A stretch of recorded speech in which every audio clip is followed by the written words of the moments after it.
Hi viewers, welcome to our channel. ప్రస్తుతం మనతో పాటు సీనియర్ జర్నలిస్ట్ దాము బాలాస్ అన్నారు, వారితో మాట్లాడదాం. నమస్కారం సార్. నమస్తే. సలార్ మూవీ, సో ఈ మూవీ ఈ నెల 22గా అయితే రిలీజ్ కాబోతుంది. ప్రభాస్ ఫ్యాన్స్తో పాటు ఇండియా మొత్తం కూడా ఈ సినిమా కోసం ఈగర్గా వెయిట్ చేస్తున్నారు. సో ఇప్పుడు ఈ సినిమాకి సంబంధించి రిలీజ్ ట్రైలర్ ఒకటి రిలీజ్ చేశారు సార్. మరి ఎలా ఉంది, అది రెస్పాన్స్ ఎలా వచ్చింది, మరి మూవీ స్టోరీ ఏమై ఉంటుంది సార్? సలార్ మీద ఎప్పటి నుంచో ఒక ఎక్స్పెక్టేషన్ కావచ్చు, ఆశ నిరాశల మధ్య ఊగిసలాడుతున్నారు ప్రభాస్ ఫ్యాన్స్. నిజానికి ట్రైలర్ కూడా ఎప్పుడో వచ్చి ఉండాలి, ఇంకా రిలీజ్కి ముందు వచ్చింది. 22 ఫ్రైడే రిలీజ్ అంటే నిన్న మండే వచ్చింది. ఇంతకుముందు కనీసం ఇంకో ట్రైలర్ వచ్చి ఉంటే చాలా హ్యాపీగా ఉండేది. కానీ అది ఒకటి లాంగ్ గ్యాప్ వచ్చేసింది, టీజర్ వచ్చింది.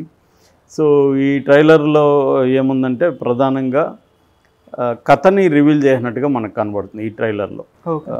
ఈ ట్రైలర్ జాగ్రత్తగా చూస్తే కథ మొత్తం అర్థమైపోతుంది.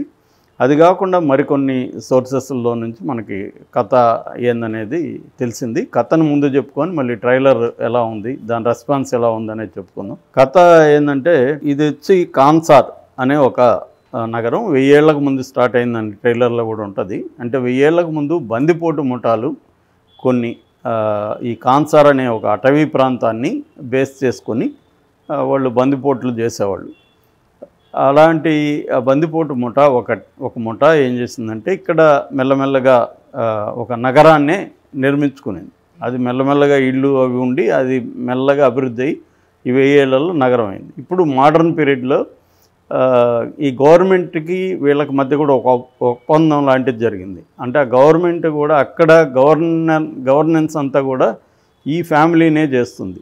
ఈ జగపతి బాబు, దానికి రాజమన్నారు ఆయన, వాళ్ళ కొడుకు వరదరాజమన్నారు, అతను పృథ్వీరాజ్ కపూరు. సో వీళ్ళ ఫ్యామిలీనే ఒక రాజ్యంలాగా ఇప్పటికి కూడా మోడర్న్ పీరియడ్లో కూడా చేస్తున్నారు అనేది వాళ్ళు చెప్పారు. అంటే ఒక పిక్చర్స్ వరల్డ్ని తీసుకుంటారు, ఒక ఊహా ప్రపంచాన్ని తీసుకొని దాన్ని రియలిస్టిక్గా చేయడం అనేది ప్రశాంత్ నీల్ మార్క్. గతంలో కూడా కేజీఎఫ్ అనే ఒక ప్రపంచాన్ని క్రియేట్ చేసుకుని, రియల్ కేజీఎఫ్ అట్లా లేదు, ఒక ప్రపంచాన్ని క్రియేట్ చేసుకొని దాంట్లో ఒక స్టోరీని అతను చేయడం, ఆ ప్రపంచాన్ని నమ్మించడం మనల్ని. రాజమౌళి అయినా అంతే, బాహుబలి కావచ్చు, తర్వాత RRR కావచ్చు, ఇవన్నీ ఏంటంటే ఒక వరల్డ్ని వాళ్ళు క్రియేట్ చేస్తారు. రియల్ ప్రపంచంలోనే ఒక పిక్చర్స్ వరల్డ్ని క్రియేట్ చేయడం, దాన్ని నమ్మించడానికి ట్రై చేయడం, అదే కథ. దాంట్లో ఒక సింపుల్ కథను పెడతారు. ఎప్పుడైనా బిగ్ ఫిల్మ్స్ ఏవైతే ఉంటాయో అందులో కథ సింపుల్గా ఉండాలనేది రూలు. మన టైటానిక్ ఒక సింపుల్ స్టోరీ, అట్లా సమ్మర్ మూవీస్ ఏ వచ్చినా కూడా స్టోరీ సింపుల్గా ఉండాలి, స్టోరీలో కాంప్లెక్సిటీ ఉండకూడదు, స్టోరీ సింపుల్గా ఉండాలి, దాని ప్రజెంటేషన్ గ్రాండ్గా ఉండాలి. అది ఫార్ములా అనమాట. వరల్డ్ వైడ్గా ఇదే ఫార్ములాని ప్రతి ఒక్కరు ఫాలో అవుతారు. బాహుబలిలో కూడా అంతే కదా, సింహాసనం కోసం వచ్చిన కుతంత్రాలు, గొడవలే. ఇక్కడ కూడా అదే సేమ్. బాహుబలిలో ఏ ప్రెమైజ్ ఉందో సేమ్ ప్రెమైజ్, కాకపోతే చిన్న చేంజెస్ ఉంది. ప్రశాంత్ నీల్ ప్రపంచం ఒకటే అనే యూనివర్స్ అంటారు కదా, ప్రశాంత్ నీల్ యూనివర్స్ అనే కాన్సెప్ట్లు ఈ మధ్య పెరిగింది, డైరెక్టర్స్ యూనివర్స్ అని. అట్లా కేజీఎఫ్లోకి కంటిన్యూగా ఇది ఉంటుందా అన్న ఊహాగానాలు కూడా వచ్చాయి. ప్రశాంత్ నీల్ అది క్లారిఫై చేశాడు, అలాంటిది ఏముండదు, ఇది సపరేట్ ఫిల్ము, దీనికి కేజీఎఫ్కి ఏ రకమైన సంబంధం లేదు. ఎందుకంటే లుక్ వైజ్ చూస్తే అంతా కేజీఎఫ్ లాగే అనిపిస్తుంది. ఆ కలర్ టింట్ కానీ, ఆ బ్లాక్ ఇది కానీ, ఆ ప్రభాస్ గెటప్ కానీ, అవన్నీ అలాగే అనిపిస్తుంది జనాలకి, కేజీఎఫ్ లాగే ఉంది అనిపిస్తుంది. అంటే కొంతమంది ఏంటంటే వాళ్ళు కొన్ని ఫిక్స్ అయిపోయినప్పుడు దాని నుంచి బయటికి అంత ఈజీగా రారు డైరెక్టర్స్. సో అది కంటిన్యూ అవుతూ ఉంటుంది ప్రతి సినిమాలో కూడా.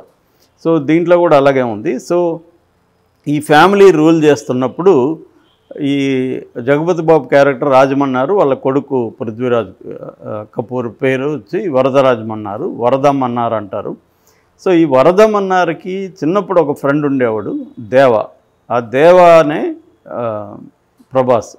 సో ఈ ఫ్రెండ్ ఏంటంటే, ఈ ఫ్రెండ్కి ఒక ఇబ్బంది వస్తే, అంటే వాళ్ళ నాన్న చనిపోయినప్పుడు అక్కడ కొంతమంది వాళ్ళ నాన్న శవాన్ని తగలబెట్టనీయకుండా అడ్డుపడతారు. అడ్డుపడినప్పుడు వీళ్ళ ఫ్రెండ్ వరద ఏం చేస్తాడంటే వాళ్ళ నాన్నకు చెప్పి ఈ సమస్యను పరిష్కరించమంటే అతను వచ్చి దాన్ని డీల్ చేసి వాళ్ళ నాన్న శవాన్ని తగలబెట్టడానికి హెల్ప్ చేస్తారు. అప్పుడు వాళ్ళ అమ్మ ఈశ్వరీబాయి, ప్రభాస్ వాళ్ళమ్మ ఈశ్వరీబాయి, ఈ ప్రభాస్ అంటే దేవ వీళ్ళిద్దరు ఏంటంటే మేము నీకు రుణపడి ఉన్నాము, ఎందుకంటే ఒక పెద్ద అవమానం ఎదుర్కోవాల్సి వస్తుంది వాళ్ళమ్మ. అటువంటి అవమానం నుంచి తన మిత్రుడు బయటపడేస్తాడు.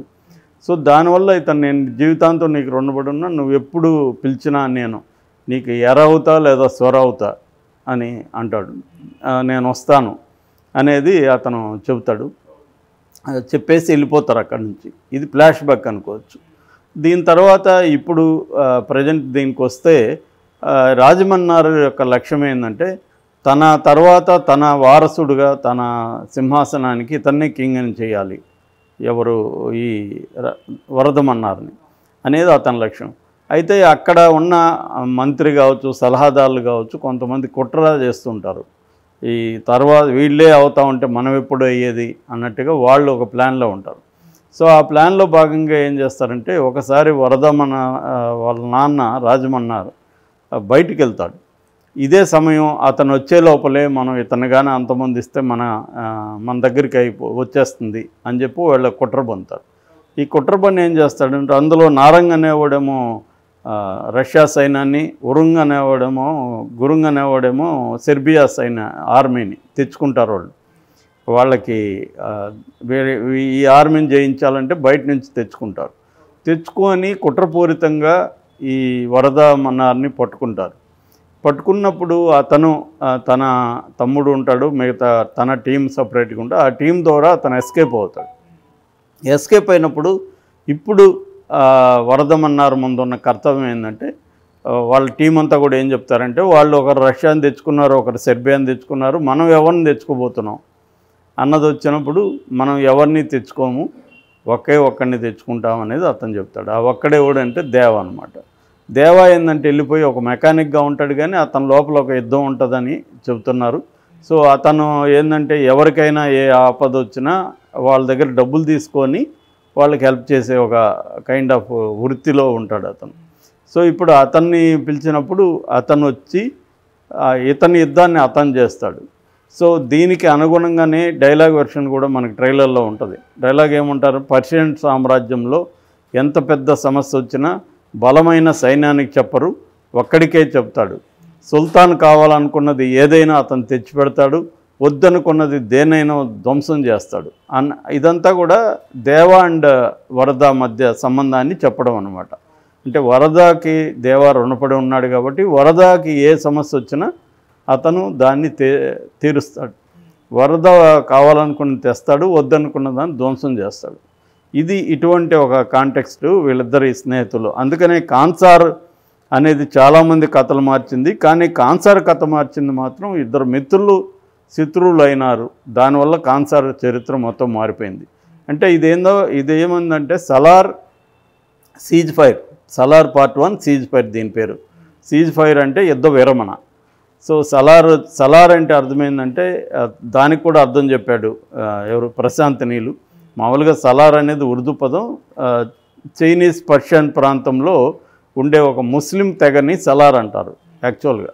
కానీ ఇంకొక అంటే మామూలుగా మనకి పదాలకి ఏన్షియంట్ పీరియడ్లో ఒక పదానికి అనేక అర్థాలు ఉంటాయి, సాంస్క్రిట్ అయినా ఉర్దూ అయినా వీటిలో. సో అలాగా ఇంకొక పదం ఏంటంటే ఒక కుడిభుజం, ఒక నాయకుడు, ఒక జనరల్ అనే అర్థాలు కూడా వస్తాయనేది అతను చెప్పాడు. ఒక వీరుడు, యోధుడు అలాంటివి. సో ఒక రకంగా ఏంటంటే కింగ్ దగ్గర విశ్వాసపాత్రంగా ఉండే ఒక యువకుడు, ఇతను కింగ్ అనుకుంటే వరదరాజ మన్నార్, అతని దగ్గర దేవ ఒక విశ్వాసపాత్రంగా కుడిభుజం. అలాంటి ఇద్దరు ప్రాణ స్నేహితుల మధ్య గొడవ ఎందుకు వచ్చింది, వచ్చిందనే దానికి ఒక కారణం ఏం చెప్తున్నారంటే ఈ యుద్ధం చేసే క్రమంలో బై మిస్టేక్ ఈ వరద వాళ్ళ తమ్ముడిని దేవ చంపేస్తాడు. దానివల్ల వరదకి తనకి మధ్య గొడవలు వచ్చాయి అనేది ఇది మోస్ట్ వైలెంట్ ఫిల్మ్గా చెప్తున్నారు. ఆల్రెడీ పిలవాల్సి వచ్చింది. వాడు వీళ్ళందరికంటే వైలెంట్ ఎలిమెంట్స్ ఉన్నాయి, కాంట్రాస్ట్ ఎలిమెంట్స్. ఒకటి అమాయకత్వం, ఒకటి అగ్రెషన్. సో అతను అమాయకంగాను కనబడగలడు, అగ్రెసివ్గా కనబడగలడు. ఈ రెండు నాకు ఈ క్యారెక్టర్లు కావాలి కాబట్టి తీసుకున్నానని కూడా చెప్పాడు.